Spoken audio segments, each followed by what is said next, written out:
ನಮಸ್ಕಾರ ಎಲ್ರಿಗೂ ಚಾನಲ್ಗೆ ಸ್ವಾಗತ ಸ್ನೇಹಿತರೆ ಇವತ್ತು ವಿಶೇಷವಾದಂತಹ ಧನುರ್ಮಾಸದ ಶನಿವಾರ ಜೊತೆಗೆ ಸಂಕಷ್ಟಹರ ಗಣಪತಿ ವ್ರತ. ತಮ್ಮೆಲ್ಲರಿಗೂ ಇವತ್ತು ಸಂಕಷ್ಟಹರ ಗಣಪತಿ ವ್ರತದ ಪ್ರಯುಕ್ತ ವಿಶೇಷವಾದಂತಹ ವಿಡಿಯೋ. ವಿಶೇಷವಾಗಿ ನಾವು ಕಷ್ಟಗಳನ್ನು ಎದುರಿಸೋದಕ್ಕೆ ಅಸಮರ್ಥರಾದಾಗ ಸಂಕಷ್ಟಹರ ಚತುರ್ಥಿಯನ್ನು ಮಾಡಬೇಕಂತೆ. ಯಾಕಂದರೆ ಒಂದು ಮಾತಿದೆ, ನಮ್ಮ ಕರ್ಮಗಳನ್ನು ದೂರ ಮಾಡಿಕೊಳ್ಳಿಕ್ಕೆ ಏಕಾದಶಿಯನ್ನು ಆಚರಣೆ ಮಾಡಬೇಕು ಅಂತ ನಾವು ಹೇಗೆ ಹೇಳ್ತೀವೋ ಅದೇ ರೀತಿ ಕಷ್ಟಗಳನ್ನು ದೂರ ಮಾಡಿಕೊಳ್ಳಿಕ್ಕೆ ಸಂಕಷ್ಟಹರ ಚತುರ್ಥಿ ವ್ರತವನ್ನು ಆಚರಣೆ ಮಾಡಬೇಕು ಅಂತ ಹೇಳಿ. ಬೆಳಗ್ಗೆಯಿಂದ ರಾತ್ರಿ ಚಂದ್ರೋದಯವಾಗುವವರೆಗೂ ನಿರಾಹಾರರಾಗಿರಬೇಕು. ಶ್ರದ್ಧಾ ಭಕ್ತಿಯಿಂದ ಗಣಪತಿ ಧ್ಯಾನವನ್ನು ಮಾಡ್ತಾ, ಸ್ತೋತ್ರ ಪಾರಾಯಣಾದಿಗಳನ್ನು ಮಾಡ್ತಾ, ರಾತ್ರಿ ಚಂದ್ರ ದರ್ಶನವನ್ನು ಮಾಡಿ ತದನಂತರ ಉಪ್ಪಿಲ್ಲದ ಭೋಜನವನ್ನು ಮಾಡಬೇಕು ಅಂತ ಹೇಳಿ ವಿಶೇಷವಾದಂಥ ಒಂದು ಮಹಿಮೆಯನ್ನು ಹೇಳ್ತಾರೆ ಸಂಕಷ್ಟಹರ ಚತುರ್ಥಿಗೆ. ತಮ್ಮಲ್ಲಿ ಯಾರು ಚತುರ್ಥಿಯನ್ನು ಆಚರಣೆ ಮಾಡ್ತಾ ಇದ್ದೀರೋ ನನಗೆ ಗೊತ್ತಿಲ್ಲ, ಆದರೂ ಕೂಡ ಚತುರ್ಥಿಯ ಪೂರ್ಣ ಫಲವನ್ನು ನಿಮಗೆ ತಂದುಕೊಡ್ಬೇಕು ಅಂತ ಹೇಳಿ ವಿಶೇಷವಾದಂಥ ಒಂದು ಸಂಕಷ್ಟಹರಣಾರ್ಥ ಗಣಪತಿ ಸ್ತೋತ್ರವನ್ನು ನಾನಿವತ್ತು ನಿಮಗೆ ಕೇಳಿಸ್ತೀನಿ. ಎಷ್ಟು ವಿಶೇಷ ಈ ಸ್ತೋತ್ರ ಅಂತ ಹೇಳಿದ್ರೆ ನೀವು ಪೂರ್ಣ ಶ್ಲೋಕವನ್ನು ಕೇಳಿದ್ರೆ ನಿಮಗೆ ಅರ್ಥ ಆಗುತ್ತೆ. ಈ ಶ್ಲೋಕವನ್ನು ನಾನು ವಿಶೇಷವಾಗಿ 21 ಬಾರಿ ಪಾರಾಯಣವನ್ನು ಮಾಡಿ ನಿಮಗೆ ಕೇಳಿಸ್ತಾ ಇದ್ದೇನೆ. 21 ಬಾರಿ ಈ ಶ್ಲೋಕವನ್ನು ಶ್ರದ್ಧಾ ಭಕ್ತಿಯಿಂದ ಕೇಳಿಸ್ಕೊಳ್ಳಿ. ನೋಡಿ ನಿಮ್ಮ ಸಂಕಷ್ಟಗಳು ಕೂಡ ಹೇಗೆ ದೂರವಾಗುತ್ತೆ ಅಂತ ಹೇಳಿ. ಬಹಳ ವಿಶೇಷವಾದಂಥ ಒಂದು ಸ್ತೋತ್ರ ಸ್ನೇಹಿತರೆ. ಈ ಸ್ತೋತ್ರಕ್ಕೆ ಒಂದು ಸಣ್ಣ ಸಂಕಲ್ಪ.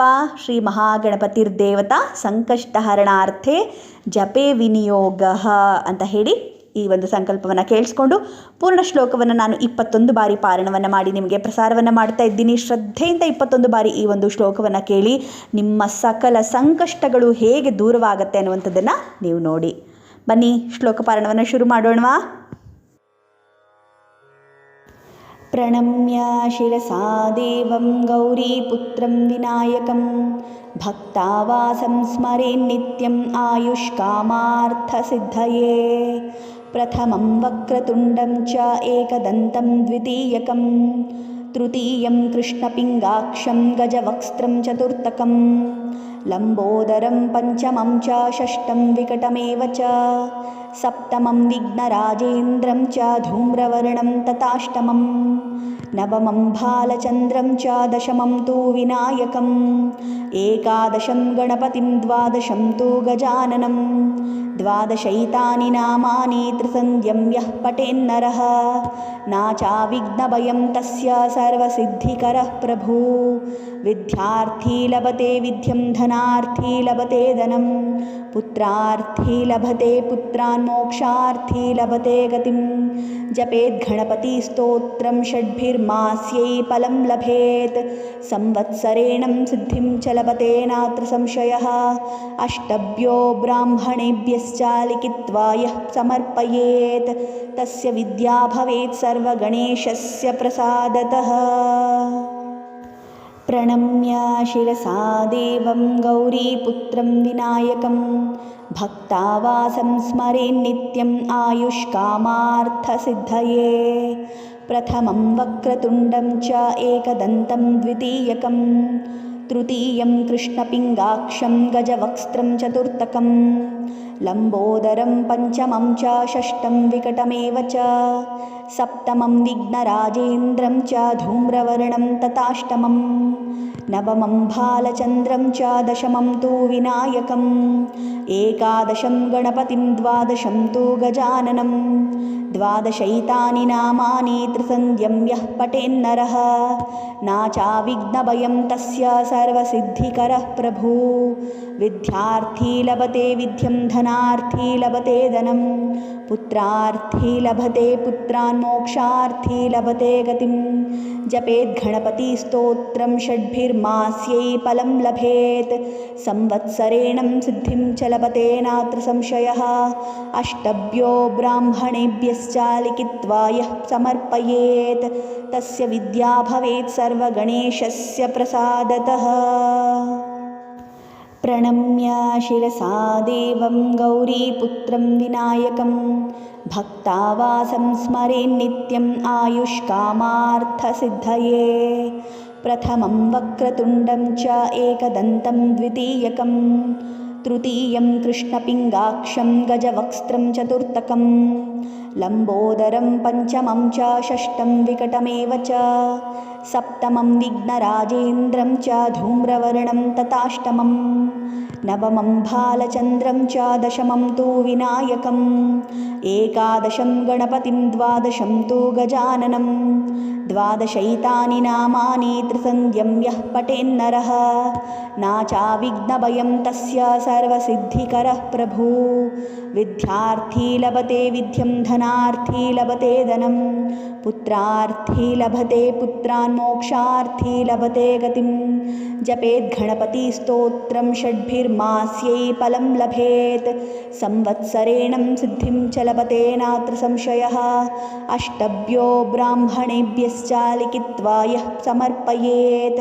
तस्य विद्या भवेत् सर्वगणेशस्य प्रसादतः। प्रणम्य शिरसा देवं गौरीपुत्रं विनायकं भक्तावासं स्मरेन्नित्यम् आयुष्कामार्थसिद्धये प्रथमं वक्रतुण्डं च एकदन्तं द्वितीयकं तृतीयं कृष्णपिङ्गाक्षं गजवक्त्रं चतुर्थकं लम्बोदरं पञ्चमं च षष्ठं विकटमेव च सप्तमं विघ्नराजेन्द्रं च धूम्रवर्णं तथाष्टमं नवमं भालचन्द्रं च दशमं तु विनायकम् एकादशं गणपतिं द्वादशं तु गजाननं द्वादशैतानि नामानि त्रिसन्ध्यं यः पठेन्नरः नाचाविघ्नभयं तस्य सर्वसिद्धिकरः प्रभु विद्यार्थी लभते विद्यं धनार्थी लभते धनं पुत्रार्थी लभते पुत्रान् मोक्षार्थी लभते गतिं जपेत् गणपतिस्तोत्रं षड्भिर्मास्यै फलं लभेत् संवत्सरेणं सिद्धिं च लभते नात्र संशयः अष्टभ्यो ब्राह्मणेभ्यश्च लिखित्वा यः समर्पयेत् तस्य विद्या भवेत् सर्वगणेशस्य प्रसादतः।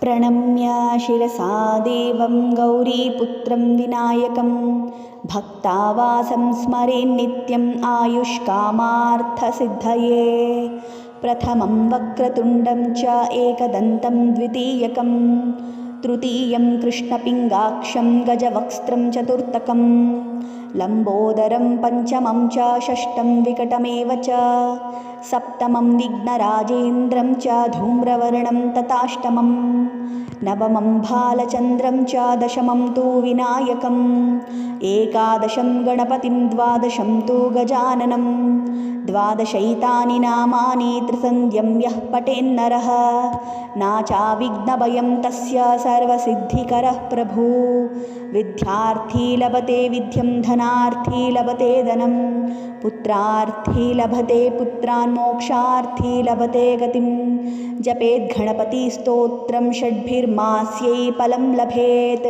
संवत्सरेणं सिद्धिं च लभते नात्र संशयः अष्टभ्यो ब्राह्मणेभ्यश्च लिखित्वा यः समर्पयेत् तस्य विद्या भवेत् सर्वगणेशस्य प्रसादतः।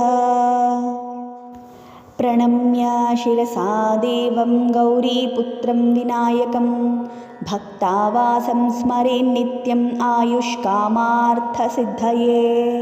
प्रथमं वक्रतुण्डं च एकदन्तं द्वितीयकं तृतीयं कृष्णपिङ्गाक्षं गजवक्त्रं चतुर्थकं लम्बोदरं पञ्चमं च षष्ठं विकटमेव च सप्तमं विघ्नराजेन्द्रं च धूम्रवर्णं तथाष्टमं नवमं भालचन्द्रं च दशमं तु विनायकम् एकादशं गणपतिं द्वादशं तु गजाननं द्वादशैतानि नामानि त्रिसन्ध्यं यः पठेन्नरः नाचाविघ्नभयं तस्य सर्वसिद्धिकरः प्रभु विद्यार्थी लभते विद्यं धनार्थी लभते धनं पुत्रार्थी लभते पुत्रान् मोक्षार्थी लभते गतिं जपेत् गणपतिस्तोत्रं षड्भिर्मास्यै फलं लभेत् संवत्सरेणं सिद्धिं च लभते नात्र संशयः अष्टभ्यो ब्राह्मणेभ्यश्च लिखित्वा यः समर्पयेत् तस्य विद्या भवेत् सर्वगणेशस्य प्रसादतः। प्रणम्य शिरसा देवं गौरीपुत्रं विनायकं भक्तावासं स्मरेन्नित्यम् आयुष्कामार्थसिद्धये। प्रथमं वक्रतुण्डं च एकदन्तं द्वितीयकं तृतीयं कृष्णपिङ्गाक्षं गजवक्त्रं चतुर्थकं लम्बोदरं पञ्चमं च षष्ठं विकटमेव च सप्तमं विघ्नराजेन्द्रं च धूम्रवर्णं तथाष्टमं नवमं भालचन्द्रं च दशमं तु विनायकम् एकादशं गणपतिं द्वादशं तु गजाननं द्वादशैतानि नामानि त्रिसन्ध्यं यः पठेन्नरः नाचाविघ्नभयं तस्य सर्वसिद्धिकरः प्रभु। विद्यार्थी लभते विद्यं धनार्थी लभते धनं पुत्रार्थी लभते पुत्रान् मोक्षार्थी लभते गतिं जपेत् गणपतिस्तोत्रं षड्भिर्मास्यै फलं लभेत् संवत्सरेण सिद्धिं च लभते नात्र संशयः। अष्टभ्यो ब्राह्मणेभ्यश्च लिखित्वा यः समर्पयेत् तस्य विद्या भवेत् सर्वगणेशस्य प्रसादतः। प्रणम्य शिरसा देवं गौरीपुत्रं विनायकं भक्तावासं स्मरेन्नित्यम् आयुष्कामार्थसिद्धये। प्रथमं वक्रतुण्डं च एकदन्तं द्वितीयकं तृतीयं कृष्णपिङ्गाक्षं गजवक्त्रं चतुर्थकं लम्बोदरं पञ्चमं च षष्ठं विकटमेव च सप्तमं विघ्नराजेन्द्रं च धूम्रवर्णं तथाष्टमं नवमं भालचन्द्रं च दशमं तु विनायकम् एकादशं गणपतिं द्वादशं तु गजाननं द्वादशैतानि नामानि त्रिसन्ध्यं यः पठेन्नरः नाचाविघ्नभयं तस्य सर्वसिद्धिकरः प्रभु। विद्यार्थी लभते विद्यं धनार्थी लभते धनं पुत्रार्थी लभते पुत्रान् मोक्षार्थी लभते गतिं जपेत् गणपतिस्तोत्रं षड्भिर्मास्यै फलं लभेत् संवत्सरेण सिद्धिं च लभते नात्र संशयः। अष्टभ्यो ब्राह्मणेभ्यश्च लिखित्वा यः समर्पयेत् तस्य विद्या भवेत् सर्वगणेशस्य प्रसादतः। प्रणम्य शिरसा देवं गौरीपुत्रं विनायकं भक्तावासं स्मरेन्नित्यम् आयुष्कामार्थसिद्धये। प्रथमं वक्रतुण्डं च एकदन्तं द्वितीयकं तृतीयं कृष्णपिङ्गाक्षं गजवक्त्रं चतुर्थकं लम्बोदरं पञ्चमं च षष्ठं विकटमेव च सप्तमं विघ्नराजेन्द्रं च धूम्रवर्णं तथाष्टमं नवमं भालचन्द्रं च दशमं तु विनायकम् एकादशं गणपतिं द्वादशं तु गजाननं द्वादशैतानि नामानि त्रिसन्ध्यं यः पठेन्नरः नाचाविघ्नभयं तस्य सर्वसिद्धिकरः प्रभु। विद्यार्थी लभते विद्यं धनार्थी लभते धनं पुत्रार्थी लभते पुत्रान् मोक्षार्थी लभते गतिं जपेत् गणपतिस्तोत्रं षड्भिर्मास्यै फलं लभेत् संवत्सरेण सिद्धिं च लभते नात्र संशयः। अष्टभ्यो ब्राह्मणेभ्यश्च लिखित्वा यः समर्पयेत् तस्य विद्या भवेत् सर्वगणेशस्य प्रसादतः। प्रणम्य शिरसा देवं गौरीपुत्रं विनायकं भक्तावासं स्मरेन्नित्यम् आयुष्कामार्थसिद्धये। प्रथमं वक्रतुण्डं च एकदन्तं द्वितीयकं तृतीयं कृष्णपिङ्गाक्षं गजवक्त्रं चतुर्थकं लम्बोदरं पञ्चमं च षष्ठं विकटमेव च सप्तमं विघ्नराजेन्द्रं च धूम्रवर्णं तथाष्टमं नवमं भालचन्द्रं च दशमं तु विनायकम् एकादशं गणपतिं द्वादशं तु गजाननं द्वादशैतानि नामानि त्रिसन्ध्यं यः पठेन्नरः नाचाविघ्नभयं तस्य सर्वसिद्धिकरः प्रभु। विद्यार्थी लभते विद्यं धनार्थी धनार्थी लभते धनं पुत्रार्थी लभते पुत्रान् मोक्षार्थी लभते गतिं जपेद्गणपतिस्तोत्रं षड्भिर्मास्यै फलं लभेत् संवत्सरेणं सिद्धिं च लभते नात्र संशयः अष्टभ्यो ब्राह्मणेभ्यश्च लिखित्वा यः समर्पयेत् तस्य विद्या भवेत् सर्वगणेशस्य प्रसादतः। प्रणम्य शिरसा देवं गौरीपुत्रं विनायकं भक्तावासं स्मरेन्नित्यम् आयुष्कामार्थसिद्धये प्रथमं वक्रतुण्डं च एकदन्तं द्वितीयकं तृतीयं कृष्णपिङ्गाक्षं गजवक्त्रं चतुर्थकं लम्बोदरं पञ्चमं च षष्ठं विकटमेव च सप्तमं विघ्नराजेन्द्रं च धूम्रवर्णं तथाष्टमं नवमं भालचन्द्रं च दशमं तु विनायकम् एकादशं गणपतिं द्वादशं तु गजाननं द्वादशैतानि नामानि त्रिसन्ध्यं यः पठेन्नरः नाचाविघ्नभयं तस्य सर्वसिद्धिकरः प्रभु विद्यार्थी लभते विद्यं धनार्थी लभते धनं पुत्रार्थी लभते पुत्रान् मोक्षार्थी लभते गतिं जपेद्गणपतिस्तोत्रं षड्भिर्मास्यै फलं लभेत् संवत्सरेणं सिद्धिं च लभते नात्र संशयः अष्टभ्यो ब्राह्मणेभ्यश्च लिखित्वा यः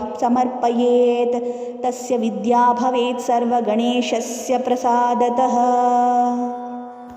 प्रणम्य शिरसा देवं गौरीपुत्रं विनायकं भक्तावासं स्मरेन्नित्यम् आयुष्कामार्थसिद्धये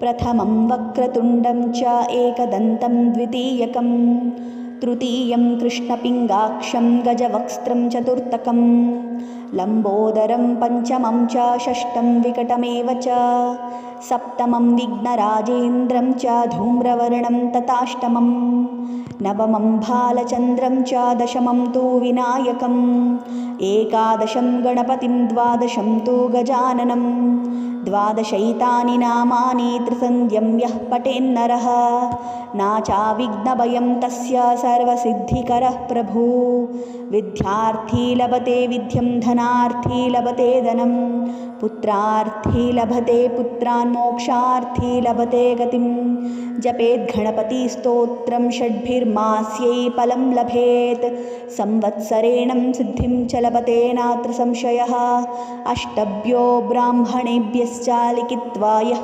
समर्पयेत् तस्य विद्या भवेत् सर्वगणेशस्य प्रसादतः। प्रणम्य शिरसा देवं गौरीपुत्रं विनायकं भक्तावासं स्मरेन्नित्यम् आयुष्कामार्थसिद्धये प्रथमं वक्रतुण्डं च एकदन्तं द्वितीयकं तृतीयं कृष्णपिङ्गाक्षं गजवक्त्रं चतुर्थकं लम्बोदरं पञ्चमं च षष्ठं विकटमेव च सप्तमं विघ्नराजेन्द्रं च धूम्रवर्णं तथाष्टमं नवमं भालचन्द्रं च दशमं तु विनायकम् एकादशं गणपतिं द्वादशं तु गजाननं द्वादशैतानि नामानि त्रिसन्ध्यं यः पठेन्नरः नाचाविघ्नभयं तस्य सर्वसिद्धिकरः प्रभु विद्यार्थी लभते विद्यं धनार्थी लभते धनं पुत्रार्थी लभते पुत्रान् मोक्षार्थी लभते गतिं जपेद्गणपतिस्तोत्रं षड्भिर्मास्यै फलं लभेत् संवत्सरेणं सिद्धिं च लभते नात्र संशयः अष्टभ्यो ब्राह्मणेभ्यश्च लिखित्वा यः समर्पयेत् तस्य विद्या भवेत् सर्वगणेशस्य प्रसादतः। प्रणम्य शिरसा देवं गौरीपुत्रं विनायकं भक्तावासं स्मरेन्नित्यम् आयुष्कामार्थसिद्धये प्रथमं वक्रतुण्डं च एकदन्तं द्वितीयकं तृतीयं कृष्णपिङ्गाक्षं गजवक्त्रं चतुर्थकं लम्बोदरं पञ्चमं च षष्ठं विकटमेव च सप्तमं विघ्नराजेन्द्रं च धूम्रवर्णं तथाष्टमं नवमं भालचन्द्रं च दशमं तु विनायकम् एकादशं गणपतिं द्वादशं तु गजाननं द्वादशैतानि नामानि त्रिसन्ध्यं यः पठेन्नरः नाचाविघ्नभयं तस्य सर्वसिद्धिकरः प्रभु विद्यार्थी लभते विद्यं धनार्थी लभते धनं पुत्रार्थी लभते पुत्रान् मोक्षार्थी लभते गतिं जपेद्गणपतिस्तोत्रं षड्भिर्मास्यै फलं लभेत् संवत्सरेणं सिद्धिं च लभते नात्र संशयः अष्टभ्यो ब्राह्मणेभ्यश्च लिखित्वा यः समर्पयेत् तस्य विद्या भवेत् सर्वगणेशस्य प्रसादतः प्रणम्य शिरसा देवं गौरीपुत्रं विनायकं भक्तावासं स्मरेन्नित्यम् आयुष्कामार्थसिद्धये प्रथमं वक्रतुण्डं च एकदन्तं द्वितीयकं तृतीयं कृष्णपिङ्गाक्षं गजवक्त्रं चतुर्थकं लम्बोदरं पञ्चमं च षष्ठं विकटमेव च सप्तमं विघ्नराजेन्द्रं च धूम्रवर्णं तथाष्टमं नवमं भालचन्द्रं च दशमं तु विनायकम् एकादशं गणपतिं द्वादशं तु गजाननं द्वादशैतानि नामानि त्रिसन्ध्यं यः पठेन्नरः नाचाविघ्नभयं तस्य सर्वसिद्धिकरः प्रभु विद्यार्थी लभते विद्यं धनार्थी लभते धनं पुत्रार्थी लभते पुत्रान् मोक्षार्थी लभते गतिं जपेद्गणपतिस्तोत्रं षड्भिर्मास्यै फलं लभेत् संवत्सरेणं सिद्धिं च लभते नात्र संशयः अष्टभ्यो ब्राह्मणेभ्यश्च लिखित्वा यः समर्पयेत् तस्य विद्या भवेत् सर्वगणेशस्य प्रसादतः प्रणम्य शिरसा देवं गौरीपुत्रं विनायकं भक्तावासं स्मरेन्नित्यम् आयुष्कामार्थसिद्धये प्रथमं वक्रतुण्डं च एकदन्तं द्वितीयकं तृतीयं कृष्णपिङ्गाक्षं गजवक्त्रं चतुर्थकं लम्बोदरं पञ्चमं च षष्ठं विकटमेव च सप्तमं विघ्नराजेन्द्रं च धूम्रवर्णं तथाष्टमं नवमं भालचन्द्रं च दशमं तु विनायकम् एकादशं गणपतिं द्वादशं तु गजाननं द्वादशैतानि नामानि त्रिसन्ध्यं यः पठेन्नरः नाचाविघ्नभयं तस्य सर्वसिद्धिकरः प्रभु विद्यार्थी लभते विद्यं धनार्थी लभते धनं पुत्रार्थी लभते पुत्रान् मोक्षार्थी लभते गतिं जपेद्गणपतिस्तोत्रं षड्भिर्मास्यै फलं लभेत् संवत्सरेणं सिद्धिं च लभते नात्र संशयः अष्टभ्यो ब्राह्मणेभ्यश्च लिखित्वा यः समर्पयेत् तस्य विद्या भवेत् सर्वगणेशस्य प्रसादतः प्रणम्य शिरसा देवं गौरीपुत्रं विनायकं भक्तावासं स्मरेन्नित्यम् आयुष्कामार्थसिद्धये प्रथमं वक्रतुण्डं च एकदन्तं द्वितीयकं तृतीयं कृष्णपिङ्गाक्षं गजवक्त्रं चतुर्थकं लम्बोदरं पञ्चमं च षष्ठं विकटमेव च सप्तमं विघ्नराजेन्द्रं च धूम्रवर्णं तथाष्टमं नवमं भालचन्द्रं च दशमं तु विनायकम् एकादशं गणपतिं द्वादशं तु गजाननं द्वादशैतानि नामानि त्रिसन्ध्यं यः पठेन्नरः नाचाविघ्नभयं तस्य सर्वसिद्धिकरः प्रभु विद्यार्थी लभते विद्यं धनार्थी लभते धनं पुत्रार्थी लभते पुत्रान् मोक्षार्थी लभते गतिं जपेद्गणपतिस्तोत्रं षड्भिर्मास्यै फलं लभेत् संवत्सरेणं सिद्धिं च लभते नात्र संशयः अष्टभ्यो ब्राह्मणेभ्यश्च लिखित्वा यः समर्पयेत् तस्य विद्या भवेत् सर्वगणेशस्य प्रसादतः प्रणम्य शिरसा देवं गौरीपुत्रं विनायकं भक्तावासं स्मरेन्नित्यम् आयुष्कामार्थसिद्धये। प्रथमं वक्रतुण्डं च एकदन्तं द्वितीयकं तृतीयं कृष्णपिङ्गाक्षं गजवक्त्रं चतुर्थकं लम्बोदरं पञ्चमं च षष्ठं विकटमेव च सप्तमं विघ्नराजेन्द्रं च धूम्रवर्णं तथाष्टमं नवमं भालचन्द्रं च दशमं तु विनायकम् एकादशं गणपतिं द्वादशं तु गजाननं द्वादशैतानि नामानि त्रिसन्ध्यं यः पठेन्नरः नाचाविघ्नभयं तस्य सर्वसिद्धिकरः प्रभु। विद्यार्थी लभते विद्यं धनार्थी लभते धनं पुत्रार्थी लभते पुत्रान् मोक्षार्थी लभते गतिं जपेत् गणपतिस्तोत्रं षड्भिर्मास्यै फलं लभेत् संवत्सरेण सिद्धिं च लभते नात्र संशयः। अष्टभ्यो ब्राह्मणेभ्यश्च लिखित्वा यः समर्पयेत् तस्य विद्या भवेत् सर्वगणेशस्य प्रसादतः। प्रणम्य शिरसा देवं गौरीपुत्रं विनायकं भक्तावासं स्मरेन्नित्यम् आयुष्कामार्थसिद्धये। प्रथमं वक्रतुण्डं च एकदन्तं द्वितीयकं तृतीयं कृष्णपिङ्गाक्षं गजवक्त्रं चतुर्थकं लम्बोदरं पञ्चमं च षष्ठं विकटमेव च सप्तमं विघ्नराजेन्द्रं च धूम्रवर्णं तथाष्टमं नवमं भालचन्द्रं च दशमं तु विनायकम् एकादशं गणपतिं द्वादशं तु गजाननं द्वादशैतानि नामानि त्रिसन्ध्यं यः पठेन्नरः नाचाविघ्नभयं तस्य सर्वसिद्धिकरः प्रभु। विद्यार्थी लभते विद्यं धनार्थी लभते धनं पुत्रार्थी लभते पुत्रान् मोक्षार्थी लभते गतिं जपेत् गणपतिस्तोत्रं षड्भिर्मास्यै फलं लभेत् संवत्सरेण सिद्धिं च लभते नात्र संशयः। अष्टभ्यो ब्राह्मणेभ्यश्च लिखित्वा यः समर्पयेत् तस्य विद्या भवेत् सर्वगणेशस्य प्रसादतः।